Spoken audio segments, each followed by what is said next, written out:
Luxury used to mean owning something expensive. Now consumers can buy near perfect dupe in 2 clicks, and they're spending more on experiences than status symbols. For the luxury industry, the question today isn't how to be exclusive, it's how to be meaningful when status itself is being redefined. So we're very lucky to be joined on our podcast by one of the sharpest minds in this industry to talk about how luxury brands and retailers are evolving in real time to keep up with this rapidly changing consumer. So welcome to Retail OCD. We're 3 operators who spent our careers inside retail, and we're still obsessed with it. I'm Deanne Campbell, store design, operations, and customer experience strategist. I am Barney Stacher, Chief Conversation Officer. And I'm Josh Rockoff, wartime marketer and technologist. And we have with us today Marie Driscoll. She is president of the Retail Marketing Society. She's an adjunct professor at the New School. She's the founder of Driscoll Advisors, which advises academia, nonprofit endowments, and major retailers globally. She's also KPMG advisory contributor for the past 5 years. And she's one of this year's, actually for the past 2 years, she's been an NRF Top 50 Voice of Retail. So welcome, Marie. We're so thrilled to have you with us. Oh, thank you, Deanne, Josh, Barney. It's great to see you again. And like you, I'm a student of retail, right? Because it changes every day. So we just keep learning. You may think you know something today and tomorrow it's something new. Right. The principles are basic and they continue, but the technology, the culture, the product continues to evolve. The consumer changes. It may not be as rapid as the technology, but it actually could be faster. And the technology works with the consumer and drives the change too. Well, to that point, I've been around for a long time in retail. Hey, Barney, how long have you been around? Hey, now. Right? Hey, you're the one who opened the... I'm just asking a question. I've been called Methuselah. But having said I'm still thinking Barney Rubble. You know how to use a rotary phone. Let's put it that way. Yes, I do. For decades, luxury brands have been on the runway. Magazines, right. Vogue, Elle, advertising through Condé Nast, as they were called. And now discovery is happening through TikTok, AI recommendations, generative AI, resale platforms. I mean, resale is huge now, and even duplicate culture on fast fashion. And those are things that are outside of the brand's control. And one of the things that I wanted to ask you is like this issue of, has the luxury brand lost control of how desire is created? I know they are creating some of these social opportunities, but what's actually defining luxury and aspiration now? Consumers want to aspire to something, right? That's in their nature. But luxury brands and in general have really disappointed. As have many brands in any category, as has the media, as have politicians and government. Like, what do consumers trust today? If you look at the Edelman's Trust Barometer, it's at its weakest point in decades.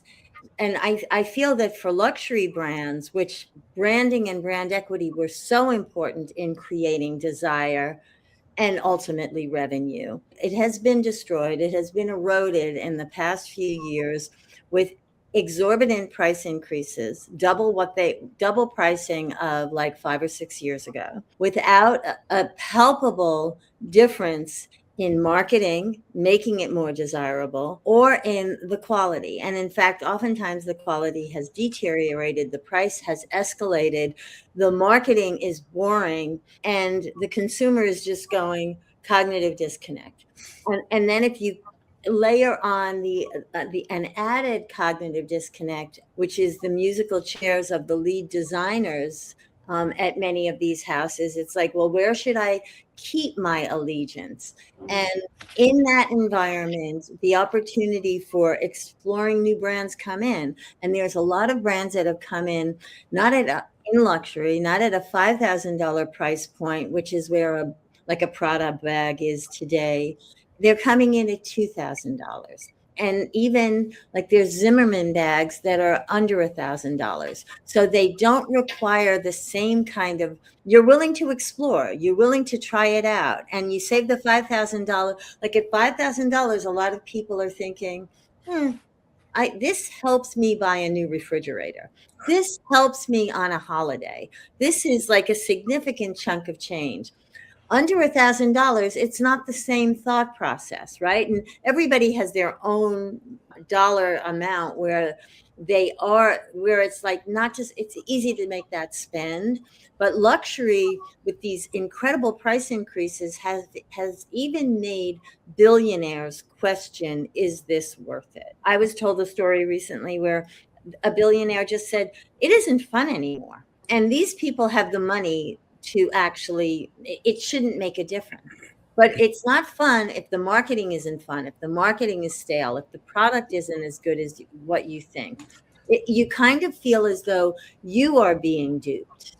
Absolutely. Right. Ooh, I And love that. today's shopper is way too smart. Yeah. I mean, quality alone has got to be the minimum buy-in. Right. And if they're not doing that, then are they really a luxury brand? Right. And unfortunately, like in my academic study of luxury, what you never were supposed to, it's verboten to treat a luxury brand like CPG. And that's what they've done in the last 5-10 years. And there's nothing wrong with CPG and CPG marketing, and they are fabulous business models. But luxury, you don't really talk about the features, and it creates desire so that you palpably want it. Your heart grabs you to it. And if you can afford it, you afford it. If you can't afford it, maybe you buy the lipstick, or you just desire it. And it's something that you aspire to in the future. But that, I think, has been broken for many luxury brands in the last 3 or 4 years. And it's cultural. It's partly that what used to be the domain of only the very wealthy and to go to fashion shows, now we all can watch them on YouTube. We have access to anything with Farfetch and My Teresa. It's like technology has leveled the playing field. Which I think brings us back to why experience becomes so much more important for the brand, and that connection on that loyalty and that really visceral level. Mm-hmm. And I know, Josh, you're probably too young to remember this. Jeez. I love that. I will admit, I am so happy you just said that to me. Barney, we need to go out so I can hug you. But going back to the days of the outlet mall, right? And you're going specifically to a place to go get your Chanel bag or your Donna Karin or your Louis Vuitton that's made out of canvas, mm-hmm. or some cheaper material. I think the audience, the consumer, in terms of being educated, and also because of the internet, now knows that stuff in the outlet mall is not the stuff I really want if I really aspire, mm-hmm. to be a part of that culture of the luxury brand. The bigger question, though, with luxury is you have the pop-up of the Real. You've had pop-up of these resale sites, right? You have the Rent the Runway, mm-hmm. renting stuff.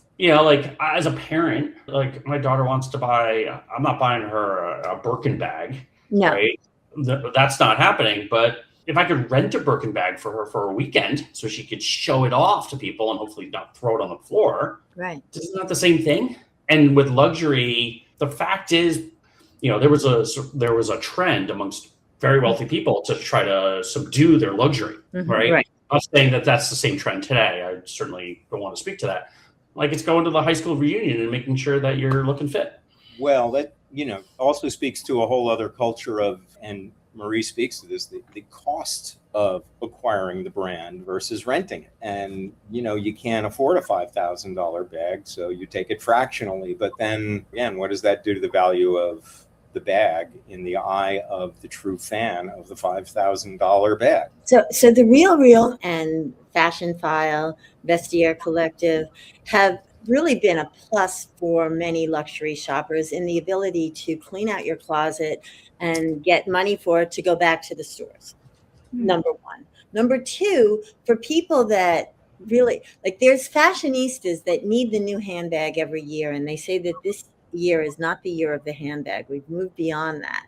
And that's interesting. And I think it's partly because of these pricing, and it's like we don't desire. It's the desire. It's that I have to have, right? And a lot of handbags had that. You can buy them secondhand.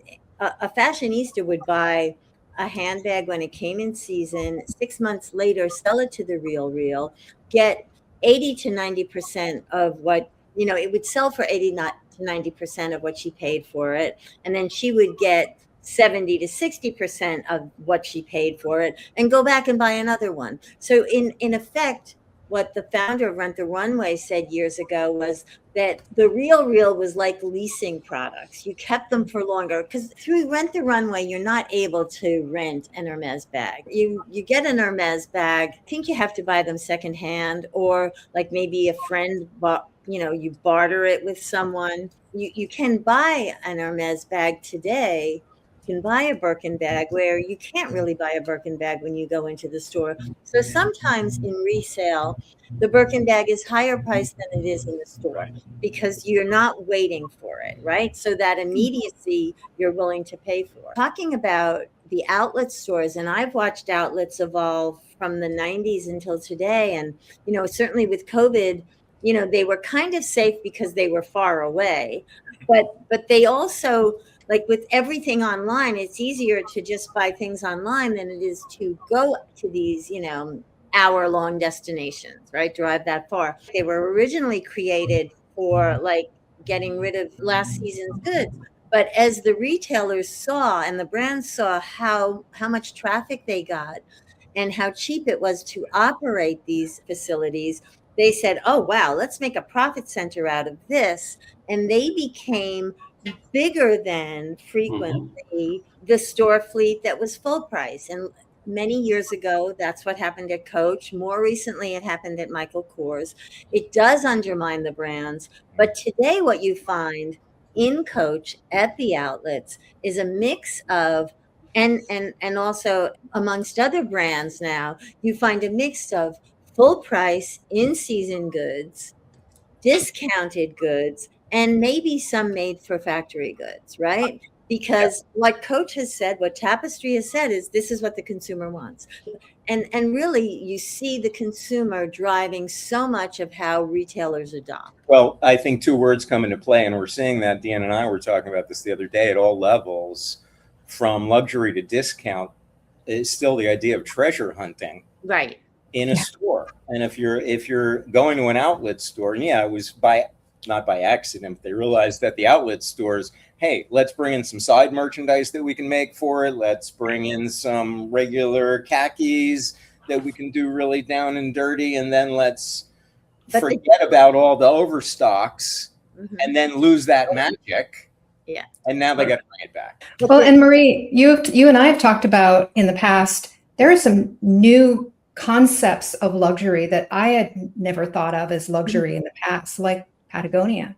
That's now considered a luxury retailer. Right. Whereas in the past, no one would have thought of an outdoor retailer as luxury. And Diori and Artex, remember? Yeah. Which goes to experience being the luxury. And it could be the aftermath of COVID and being able to travel and do things that you like with people that you like. But I would argue that during COVID, a lot of people were able to mountain climb. That was a safe place to be, right? You were able to go and backpack or hike and camp out. But certainly, like, the experience is what people want. And if you can get your brand in the middle of an experience. So traditionally, luxury brands did that with culture. And so think about Dior having the exhibit here at the Brooklyn Museum. Think about LVMH really sponsoring the Summer Olympics in Paris. And, I think they gave 150 million euros and their logos were all over. And that was in 2024 when luxury was slowing down. At the time, I said, this is really smart because they're front and center. All eyes are on Paris for good reasons, right? It's like people compete. They love sports. This is global. And in the backdrop, you're seeing LVMH, you're seeing LV, Dior, Celine, and Guerlain, all these brands that are part of the LVMH portfolio amidst culture. Mm-hmm. More recently, they've gotten involved with F1, right? Which is a new place where culture is. And that's one thing I've always felt is, when you have discretionary income, you go and do the things you like, you anchor it with a souvenir that's a luxury purchase. So if you can be where people are spending quality time, they will buy your product. I would anchor my visit to the F1 with a nice little Ferrari. Well, right. I'm wondering, you talked about experiences. How does that play into stores today? Because in the past, stores were exclusive and they were high-end and beautiful. Now that technology has come in and AI is starting to take over a little bit of the discovery piece, the face of brands, the type of brands is changing. How does that impact the role of stores in the luxury realm? What is a store supposed to do now to help provide that experience? Yeah, when you can see a lot of things online and you can discover a lot of things online, the store still is very palpable in terms of touching your product. You used to call it the cathedral of the brand, right? Mm-hmm. This is where all things come alive regarding the brand. So you may have discovered it elsewhere, but this is where you imbibe in the brand, right? You breathe the brand, you get to live the brand, you get to be a part of it. So stores, they have to bring you into their community. The French call them the maison. It's the house. And so right. House also, part of I think hospitality and house have some origin together. And so I think that's what's so important. And what makes it difficult, you want to empower all your staff with the right technology, but you don't want them clienteling on their cell phone when you walk in. Because when you walk in, you don't know whether they're clienteling or not. You and I know, because you and I understand this industry, but the average consumer doesn't think they're clienteling. The average consumer thinks they're texting their friends. They're making dinner plans. They're doing their stuff, right? That's what the average. Mm-hmm. And so that's a really bad experience. One thing that, a good grocery analyst told me was that when you allow the store to become more than 10% dedicated to fulfilling online orders, you destroy the experience for the consumer. So that fulfillment has to take place after hours, or it has to take place behind where in luxury, you don't want to see that happening. Right? You don't want the consumer competing with a store associate for pulling merchandise off the shelf and have a gap. And you want the store associate to be looking at you, not looking at the who may be, $100,000 client. He may be super important, but so you need to have more staff. You need to have that person in a back room, not really. It's complete sense. It's about spending the time and investment on the person making eye contact, not screen contact. Right. And your choice of the word hospitality that gives me joy, because I come from Hyatt hotels and food and beverage in front of the house management. And it's always that. And retail is hospitality. Hospitality is retail, even if you're at a dollar store. Right. Yeah.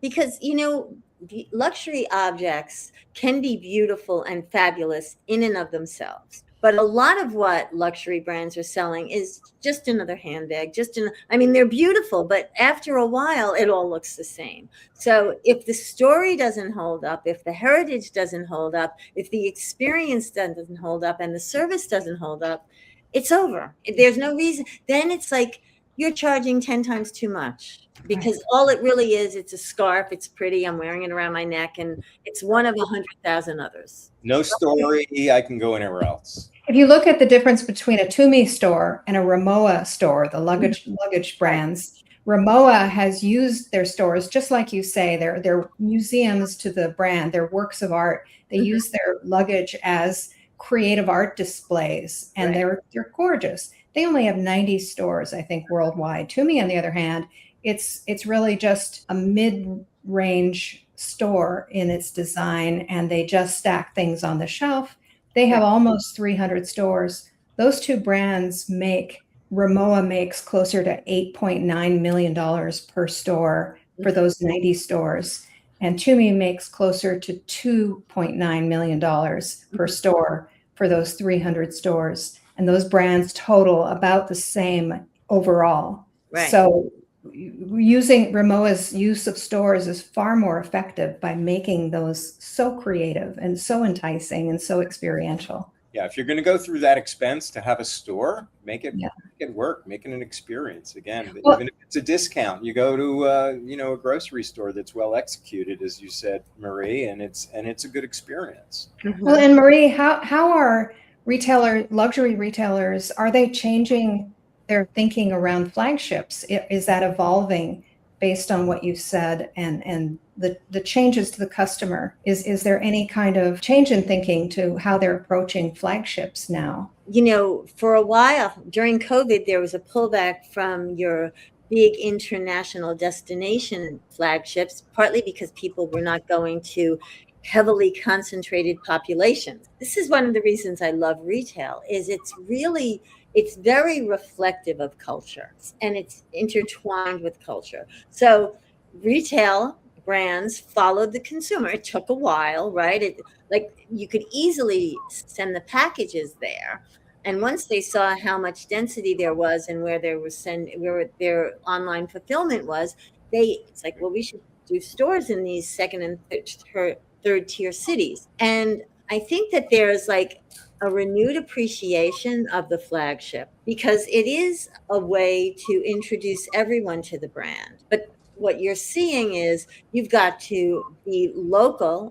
Like every flagship can't look the same, and yet the core fundamentals of the brand and the entire brand experience, from service experience, the tech, the storytelling, has to be a part of it. The products have to be localized, because if you're selling puffer jackets in Colorado, you're not going to be selling them in Florida, right?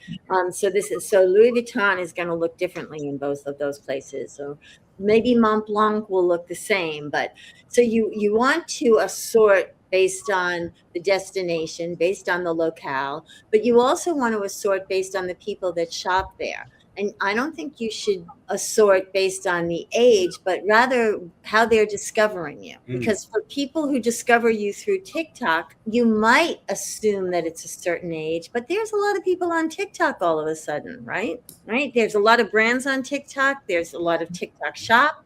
So if you're being discovered on TikTok, but that just suggests a certain fluency with being on the platform, right? Yeah.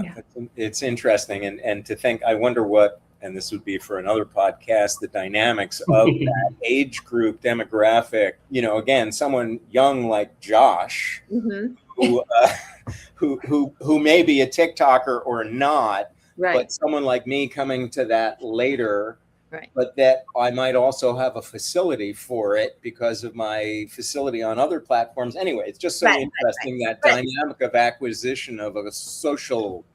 Well, that's what I mean, Barney. There's lots of people that are like over 70 that are very digitally fluent. And then there's people that are like 50 that they're not interested, right? They're just not. Well, does it speak to something different too? The biggest buyer block that's out there today is actually realistically the retiring baby boomers, or the retired baby boomers, right? They have the money, and they also don't have the household expenses of the kids. Right. So they have the most amount of disposable income. They were, in a lot of cases, they were the ones who really kind of established this economy that we're in today.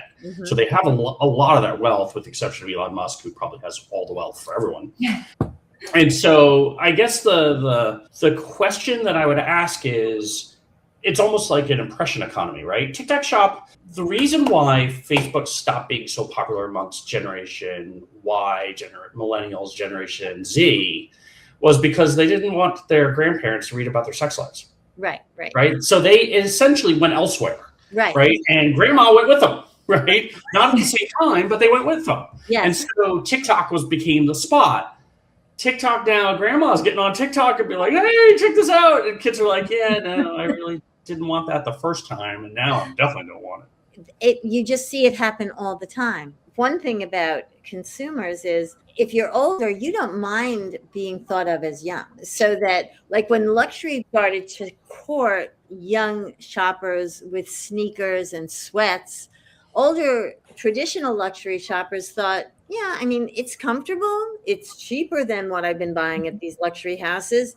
And I'm going to come off 10 years younger. Yeah, I'll buy this. I still want to buy what I used to buy, but I'll buy this too. You wound up with athleisure, right? You have, you know, aloe and stuff like that. That went upstream. That's Gap.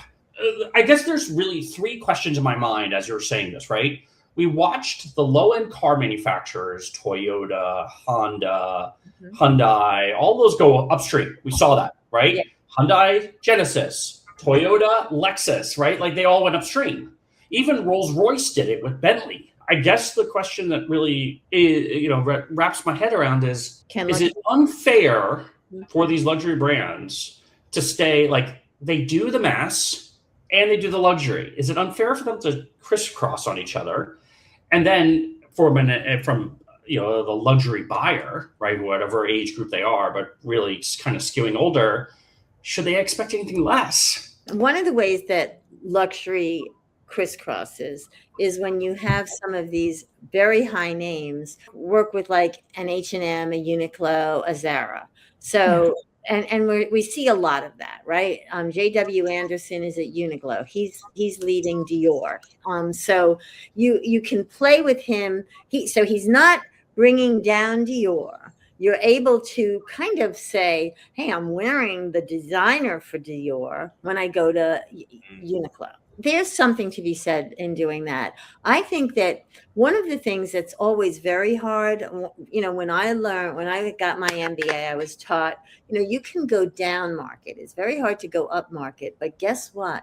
I think COVID changed that. Because as these luxury brands adopted CPG strategies, what you saw Coach do and Ralph Lauren do, which are aspirational brands, and also Gap do, is put more make in their product, be able to raise prices, and actually attract a customer that wasn't shopping them. You know, someone who was just a higher income shopper, someone who was more interested in fashion. Now granted, Gap has done a lot of collaborations with people that are attracting people to the brand. You are seeing it move up, which is something that we haven't seen. Luxury brands that had moved down with diffusion brands in the early 2000s, like Dolce & Gabbana, a lot of them got rid of that because Dolce & Gabbana did D&G.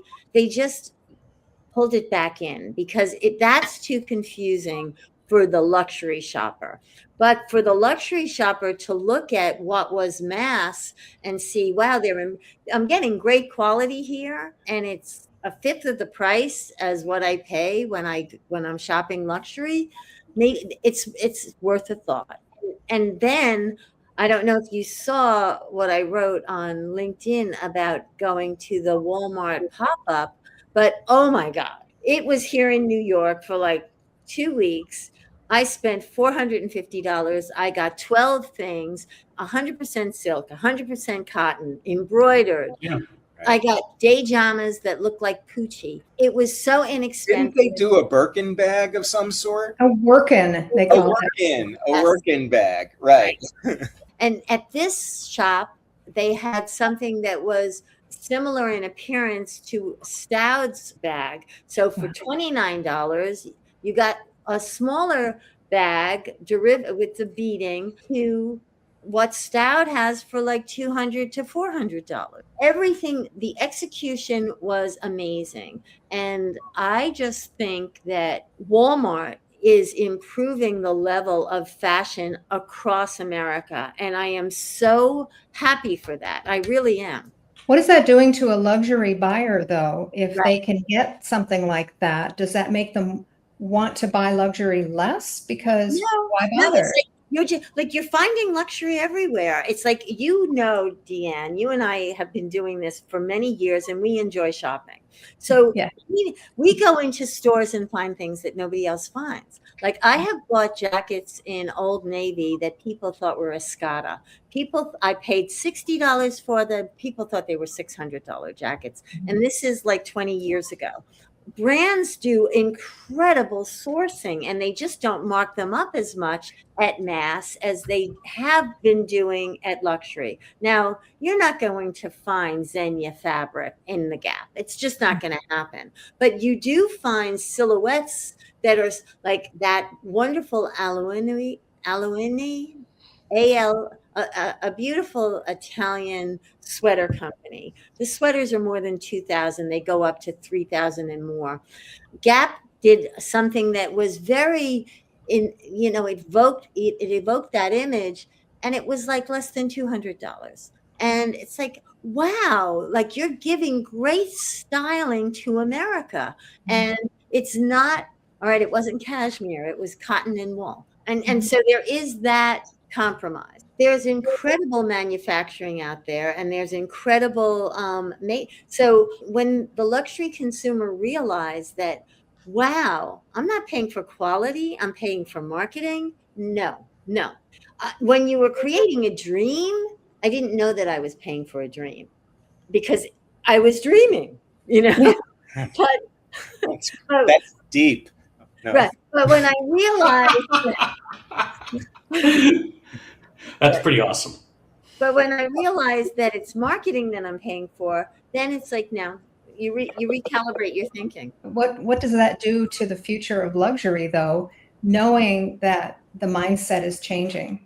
They have to restore trust. And I don't think you restore trust by pointing out the fabrics and the thread count and all that. You restore trust by bringing them into your home, right? Being hospitable, sharing the brand story, and bringing the prices in line with the quality that you're selling. I have a question about that because of the bringing it into your home. And this sort of bridges another conversation that we had on another podcast about marketplaces like Nordstrom and Macy's, and brands that allow themselves, because of the nature of just how business has been, to be in those marketplaces next to things that are marked down and don't have that brand experience and connection, and it doesn't feel genuine. So speak to that versus, are you getting the best price or you're not getting the best price? So speak to that, and what are brands doing to mitigate that? That's why Bernard Arnault never wanted to go on Amazon. It was all about adjacencies. You don't want the price tag being front and center in a luxury purchase. That's the end part of the transaction. It's the romance, and it's this looks fabulous on you. It goes like this. You're thinking about where you're going to wear it. At some point, you think about price, but you're thinking, this handbag, I can use it over and over. I can use it this season, but I also can use it for this event. Like all those different things. I mean, Anna, we have to pull you into this conversation. Josh, maybe you'll make the introduction because Anna. I'm actually going to let Anna do this, right? Anna is a fantastic operator that's been out there. We met at a dinner. She was the chief brand officer at Outdoor Voices and helped really lead that to the renaissance that business had started with before the latest incarnation. And then she was just wrapped up as CMO of Alexander Wang. But I'm going to let Anna give a quick intro because she is more than capable of sharing her own highlights. Well, hi, everyone. Thank you for having me. Thanks for the intro, Josh. Yes, so before I went to Outdoor Voices, I spent many years on the agency side working with luxury brands. I was at Kids Creative, and we're the agency of record for Balenciaga and Alexander McQueen, as well as Alexander Wang. And I did work with Vera Wang for a number of years, particularly in the repositioning of her business, kind of the dimensionalizing of her business from just bridal and wedding to this much broader, more expansive lifestyle offering. And then I went into D2C, and I went to Outdoor Voices and a couple of other brands. And then I went to Calvin Klein, and I was there as the global head of creative for 6 years, strategy and innovation as well. And that was before I became the CMO at Alexander Wang. So that was my latest stop. And now I'm working as a strategic advisor for what I call desire companies. That's great. Desire companies. That's luxury, isn't it? Well, that's what we've been, it's so interesting. I was at a luxury event recently, and on the panel was someone from Hilton. And she said, and like here, in retail, in fashion retail, it's all about creating experiences. That's what everybody's talking about. And she said, well, we look at the fashion brands and we look up to what they're doing. And I said, really, what are you trying to accomplish that they do? And she said, they create desire. And it's like, that's the thing. It's like they really create desire. And then you aspire to be a part of it. Certainly. And I think that as AI enters the conversation, as we all know, data aggregates to the mean. We're seeing more and more homogeneity. I think that many people are going to be optimizing. Those who are not optimizing strategically are going to be optimizing their way towards becoming a commodity business. And those who are optimizing very strategically with awareness of the boat and the equity that they've built, and seeing AI more as a tool for dimensionality, deepening, proliferation, rather than just for cutting back and cost savings. People that are doing that really intelligently are going to just eke deeper and deeper into the desire consciousness of the consumer. AI, I think, is a challenge for us in all areas. As you said, it's a reversion to the mean and averaging out. And if we are not careful, our customers are going to average out also. And their expectations are going to be lowered. And so years ago when I covered Best Buy, I remember talking to the head of investor relations there, and she said she had read a book about the tail, the opportunity in the long tail. And the opportunity in the long tail is not scale, but it's incredible margin. And that's where luxury lives. And that's where exclusivity lives. I see so many industries and categories in the world using these business models of copy paste. And we are so sick of copy paste. As consumers, we're bored with it. And the speed of our boredom is quicker because of all the information that we're seeing all the time that is repetitive, right? Let's talk about the marketplace of buying luxury. And I have a question about, just to go back to where Anna was coming in, on the question of presentation of your brand where you have adjacencies. That word adjacencies came up. Was that you, Marie? I used it. Yeah, where it's guilt by association, and if you're on an open marketplace where pricing is up first, have you come across that, Anna, or how have you dealt with that, Anna, where your product is out there, your brand's out there on different marketplaces? Oh, I mean, it's increasingly, I automatically think of Tmall. I automatically think of live selling. I automatically think about how Margiela has expanded and exploded their business by adopting, elements of this.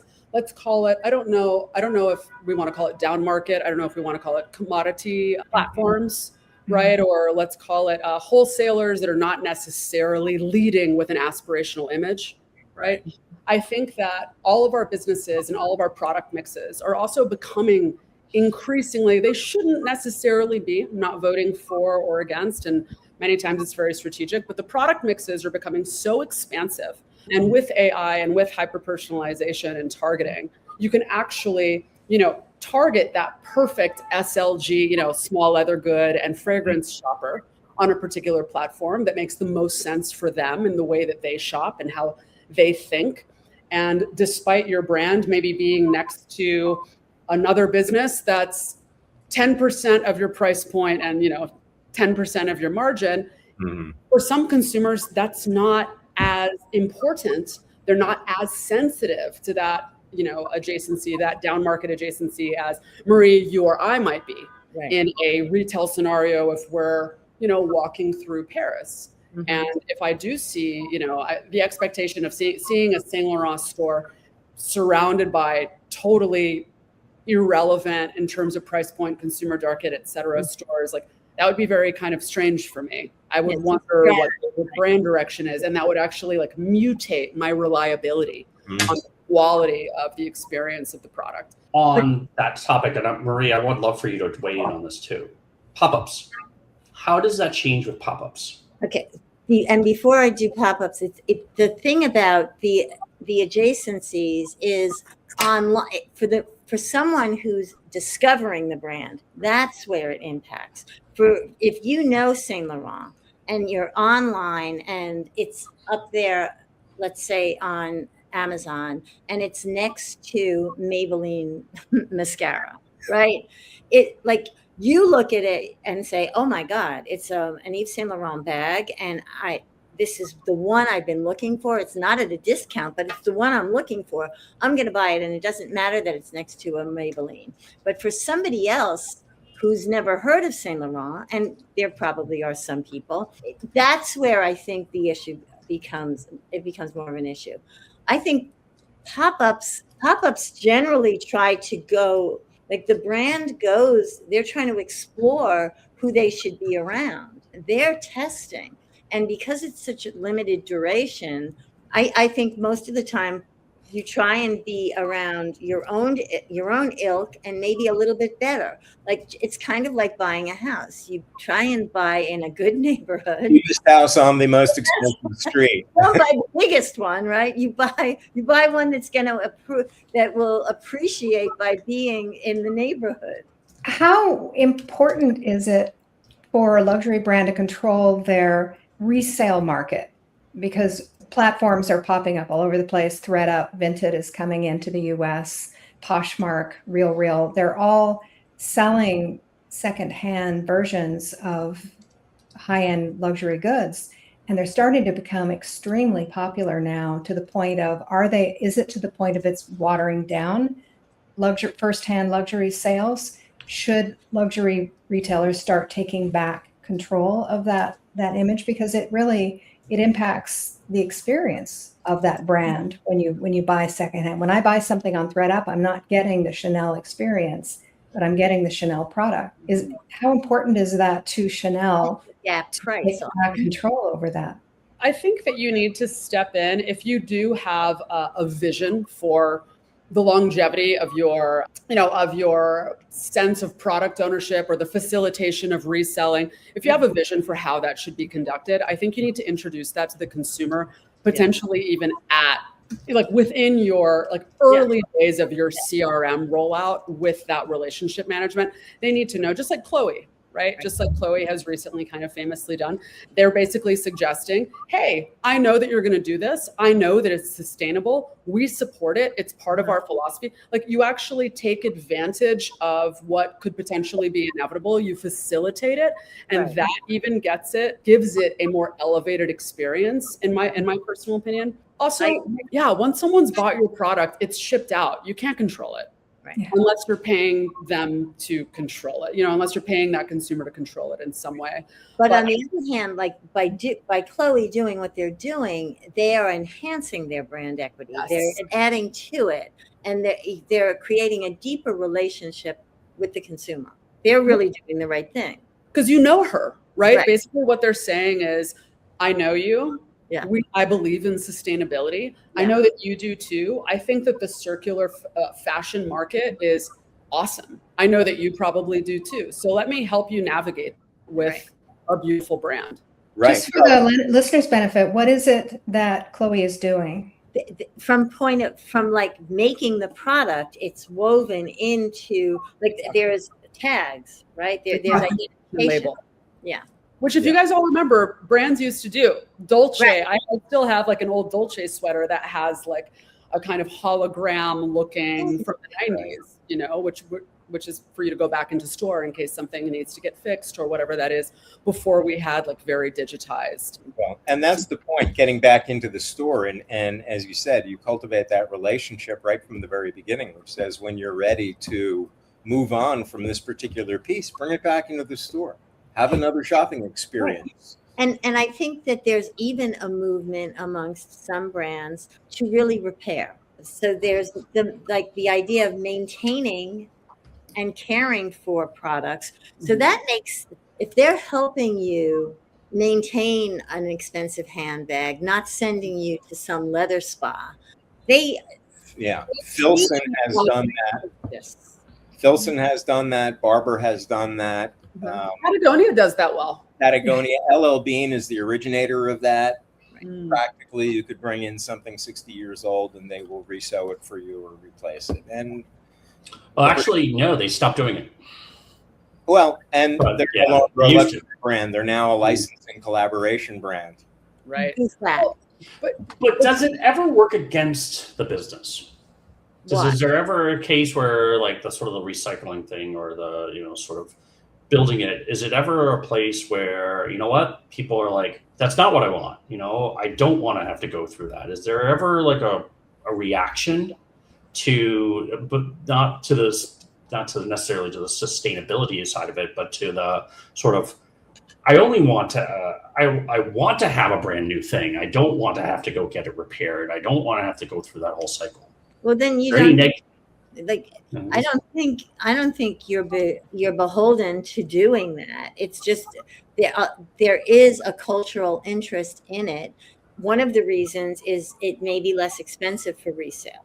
Another, like, there also is this strong sustainability drive. Like, let's keep things in existence longer. Let's make things better, have them last longer. At the same time, lots of people want newness, and businesses thrive on newness. Then you have to think about, it's just another lever. And is it a lever that supports your overall customer lifetime value over a long period of time? Do you have that long a period of time to think about your business?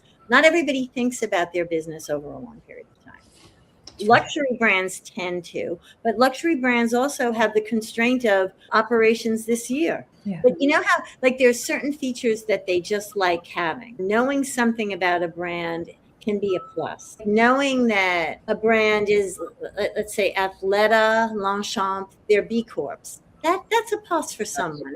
You don't have to mark things down as much. I know that, you know, you're not only out for corporate profit. Right. And that sustainability, whether it's, and that, you know, we've spoken about that in terms of returns and chargebacks for brands and what that means, and taking some of that inventory out of the consumer facing supply chain so that it doesn't degrade the value of the brand, and put them into perhaps localized donations where they're going to get put to good use.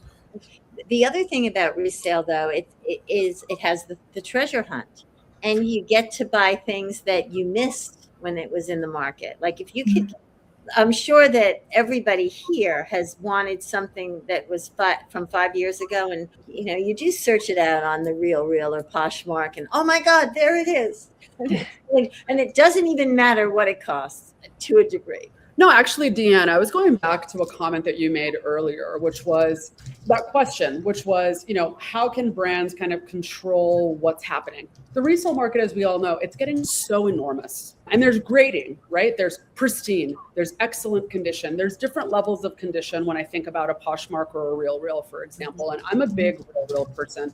I sell entire wardrobes and totally re-up. And I do that every year or so. Used to do it a little bit more often because I like to kind of reinvent and reinvest, and also know that where, like, what I have, or I donate it to like a Housing Works. But Right. it's interesting to see if luxury brands open up, for example, bear with me. Imagine instead of an outlet, it's a resale outpost that only belongs to one brand. And everything is refurbished at a brand quality level, not at a consumer level, or everything is pristine. So it's like an alternative positioning in a way for this resale market. It would probably give you a better leg up in terms of like the impact of the brand affinity play for being sustainability. I haven't seen anyone do that. Marie, have you heard of anyone doing such a thing? No, and if they did that, that would be the ultimate treasure hunt, and it would be almost a museum. Right? Does Patagonia do that, though, in their stores? Do they not have a section where you can get? I think they. APC does. Yeah. Yeah, they do. Who does? Patagonia. Yeah, like patched up things. Yes. Right. And but on the higher end, remember APC, I don't know if you guys did this at any point, but you could bring back your worn in jeans and they would buy them from you and then resell them for more than the cost of their regular jeans, because people want chic worn in. Yeah. Yeah. Interesting. Yeah. I remember when that came out, there was a lot of like It was really cool. People really cool. came out with it. It was really like, it got a whole bunch of buzz for, like, people were like, wait a minute, I could go buy used jeans for more. And people were like, this is amazing. Used jeans are better. They're more comfortable. They're softer. Right. And I think denim heads would fully agree. And I think that it goes back to, when it comes to AI, how can we leverage these time-tested practices of luxury brand management? How can you infuse AI into it to better the experience? I think like APC really nailed it based on the consumer insight. They're like denim heads of this. They believe in this. They're not going to see it as a... Well, and I think the advent of things like reverse image search on Google, now you see something online you love quickly, and I've done it. You quickly reverse image search, it pops up somewhere on a used clothing site, boom, you can buy it. It's a game changer right there. It's also an incredible operational feat. We had a conversation on this, I do remember, with the sustainability team and ops teams at Calvin Klein when I was there, thinking about potentially a recycling program. And it's an unbelievable, investment and commitment. It's definitely something that Marie, and I'm sure that you would probably agree, would have to be very much factored in, and Josh and everyone on this call, factored into like an overarching business strategy pretty significantly. It's definitely not like a marketing campaign. Right. So, no, it's super expensive. It's a heavy lift. And expensive, and making it happen. And it's not the way businesses have been set up, which is why I think, in my teaching, a new company can build it the way you want it.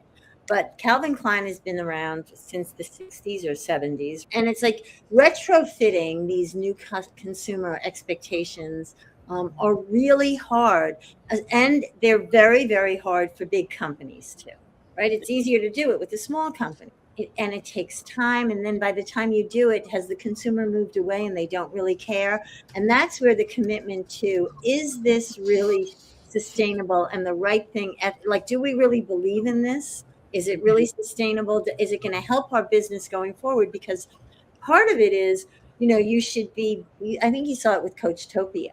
You were able to make product out of scraps and sell it at a lesser price and attract that consumer that wanted sustainability from the beginning and also wanted the Coach brand, but at a lesser price. And so they won on all those metrics. When June started that, she did not have a mandate that it had to be 25 million in a year or it had to break even in a year or two, right? She was given the playpen to work it through. And how much work it took. Something I've been wondering about with mass and especially value retail, the past year, they've had to really rework their supply chains because of tariffs, because of availability, all of that. That's going to be a lot harder for luxury because a lot of it is their quality is really part of the brand. Changing supply chains is a much bigger deal. And I don't know if you have any insight into how they do it, whether they do it. Is that even possible? I mean, an Hermes can't just find a new supplier for their leather, find somebody else to do the stitching. It's got to be a whole qualification process, teaching process, whatever, for all of these luxury brands to shift a supply chain. I'm sure, Marie, you will as well. I very much had visibility to this during tariffs, and I can't, I'm not going to speak too much in specificity, too much in specifics, but we went from, at one point, one of the businesses that I was working with, they fully diversified their supply chain. They were mostly in China. The tariffs were so extreme that suddenly, when 80% of your manufacturing is happening in one region or one country, you diversify that. You also diversify risk. I think that it pushed a lot of brands really, really, really hard to do that work. And many of them did move quickly, even luxury brands, I will say, like shout out to supply chain teams. But, I think that now they'll be better positioned for another, potential economic barrier or condition that could possibly happen because now it's more diversified. So I think that there's also a positive to be found in that tariff crisis. But Marie, what was your experience in speaking with brands? And I think the hardest thing about the tariff was it changed it almost daily. It changed weekly. and so it was impossible to really have a business. I spoke with I think I told you guys, I spoke with the president of a big international company that had to divert everything that was coming out of China, not put it into America, put it into Europe, and then pull in from other parts of the world into the US. That meant broken assortments. That meant you were not, and he was able to maintain prices, but you were not able to have the brand experience that you wanted to have. And at higher luxury, I don't know that would have gone over. At higher luxury, I think what you see was like there's out of stocks. There aren't the boxes that you need to put the product in, right? It's like really fundamental things just got broken. And it also got broken during COVID. Right? Or late, which is broken, which is its own, which is its own form of broken. Yeah.